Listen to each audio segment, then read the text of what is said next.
సువార్త మహాసభల కొరకైన ఏర్పాటు చేయబడిన పాత నిబంధన పాఠ్యభాగ్యము ఇర్మియా గ్రంథము 4వ అధ్యాయము 14 నుంచి 18 వరకు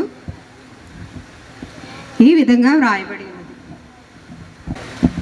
యెరూషలేమా, నీవు రక్షింపబడినట్లు నీ హృదయములో నుండి చెడుతనము కడిగి వేసుకొనము. ఎన్నాళ్ళ వరకు నీ దుష్టాభిప్రాయములు నువ్వు కలిగిందువు? దాను ప్రదేశమునొకడు ప్రకటన చేయుచున్నాడు, కీడు వచ్చుచున్నదని ఎఫ్రాయిము కొండలందొకడు చాటించుచున్నాడు. ముట్టడి వేయువారు దూరదేశం నుండి వచ్చి యూదా పట్టణములను పట్టుకొందమని బిగ్గరగా అరుచుచున్నారని యెరూషలేమును గూర్చి ప్రకటన చేయుడి, జనములకు తెలియచేయుడి. ఆమె నా మీద తిరుగుబాటు చేశాను కనుక వారు చేని కాపర్ల వలె దాని చుట్టూ ముట్టడి వేతురు. ఇదే యెహోవా వాక్కు.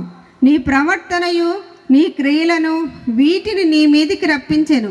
నీ చెడుతనమే దీనికి కారణము.